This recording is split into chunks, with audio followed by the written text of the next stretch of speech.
The National Student Financial Aid Scheme is once again facing payment issues, this time related to student accommodation bills. Dozens of students have been left in limbo as a result. Last week, more than 300 students from the Central Johannesburg TVET College were locked out of their residences by their landlord, Urban Circle, after NSFAS allegedly failed to pay for their accommodation. But the scheme has defended itself, claiming the problem stems from unverified information. Vezinhlanhla Simelane is the South African Students' Congress president and speaks to me now on the issue. Vezi, appreciate your time. What immediate steps is the South African Students' Congress taking to support the students who've been locked out of their residence?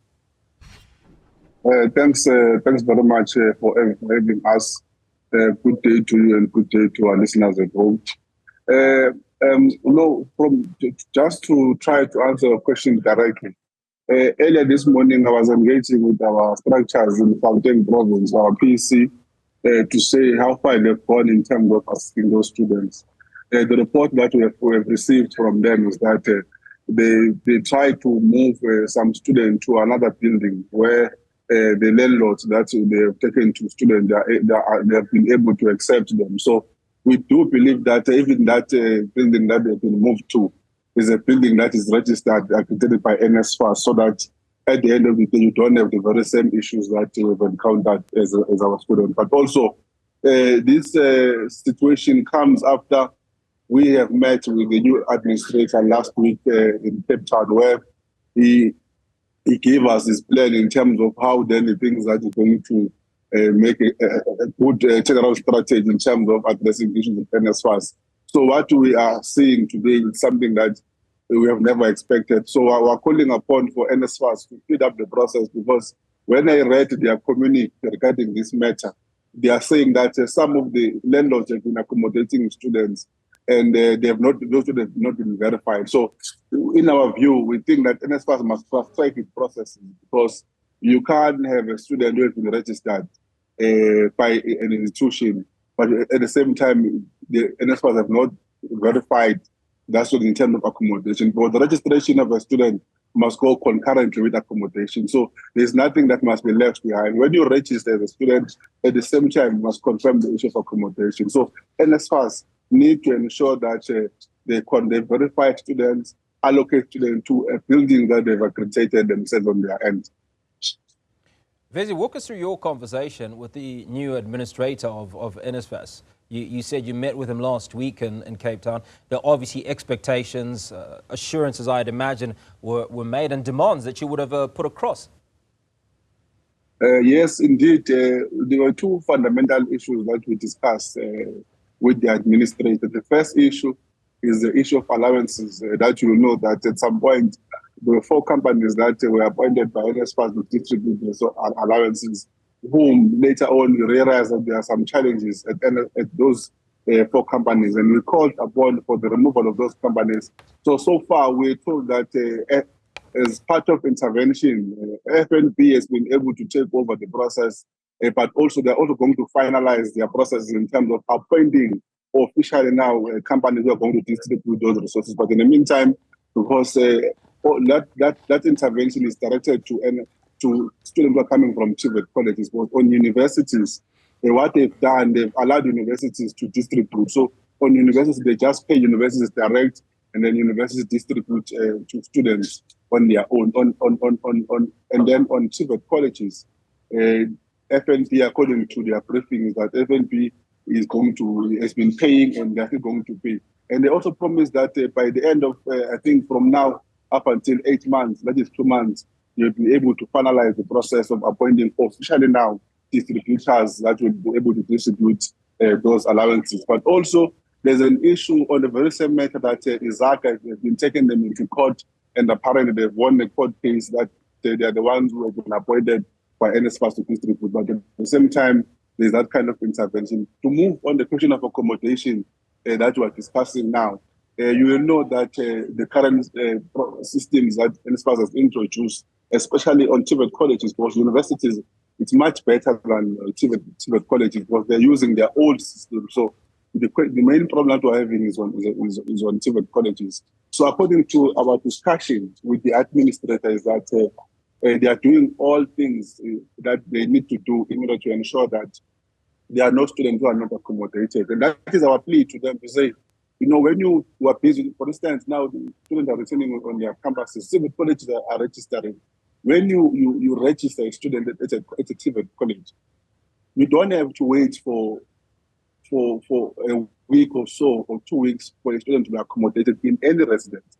There must be an allocation of particular properties to a particular TVET colleges in terms of the number, because NSFAS, of course, on their end, they will know that in this particular TVET college, we have 20,000 students that are funded by NSFAS. So on their preparations as well, when they allocate accommodation, they need to allocate the number that corresponds with the registered student of that particular college, whom are funded by NSFAS. We don't have to find a situation where the restriction will go on its own, and then later on they attend to the question of accommodation. We have said it must go concurrently. When you complete a registration as a student, you must complete both from the TVET point of view, and also must complete both from accommodation point of view. That is where NSFAS enters. So that is why we are pleading with them to say they must fast track their processes. As much as we know that the administrator has been recently appointed, but in our view, we believe that he has been in office for quite some time now. He should be able to understand and grasp the challenges that the scheme is having at international level. So Vezi, let's bring this into context.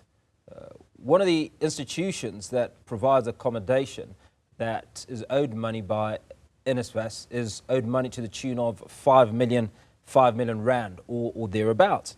Now, only the other day, we were speaking to a representative of the SIU, Vezinhlanhla, who was speaking about the amounts of money that have been recovered from universities that was sitting on money that was sent to them by NSFAS and shouldn't have had that money. And just to give you an example of these amounts, there's Nkangala TVET with the 346, in fact, University of Fort Hare, 276.6 million rand, University of Pretoria, 400 million rand. So these are huge amounts and totaling a little over $1 billion when all of these are put together. But there's a small amount of 5 million rand, and because of this small amount, NSFAS are refusing to pay, whereas they've been allowing huge amounts of money, totaling several billions, to sit with these universities and other institutions. Maybe to try to answer the question of the money that has been recovered by SIU, and you must appreciate the SIU for recovering that money. And I do believe that it's an ongoing program by SIU to look into other universities and colleges where the money has been sent wrongly to them.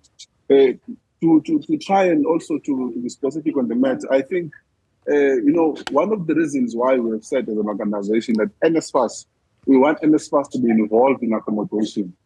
We want NSFAS to be involved in allowances so that they could see how much is being paid for a particular student in a particular accommodation. For instance, you'll find a situation that in some of the universities, they will lease a property from landlords, and then they claim money from NSFAS to pay for that particular student in those buildings.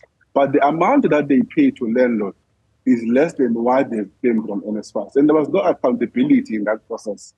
So we picked up as an organization that indeed there are some corruption elements, because some of the properties that we leased by universities, they are not in good condition to accommodate students.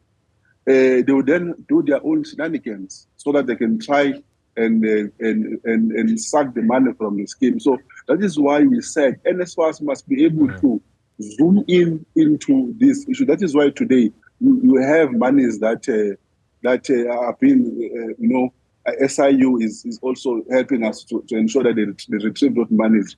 And in other areas, you will have a university or a college claiming for someone who never existed in that particular institution. So those are ghost students that NSFAS has been paying for universities and private colleges. There's clearly a number of issues that we could continue to speak about, but I'm going to have to thank you for making time to chat to us on Newsfeed. The PM Edison, Vezinhlanhla Simelane is the South African Students' Congress president, and he was speaking to us on those issues around accommodation and failure by NSFAS to settle with accommodation suppliers.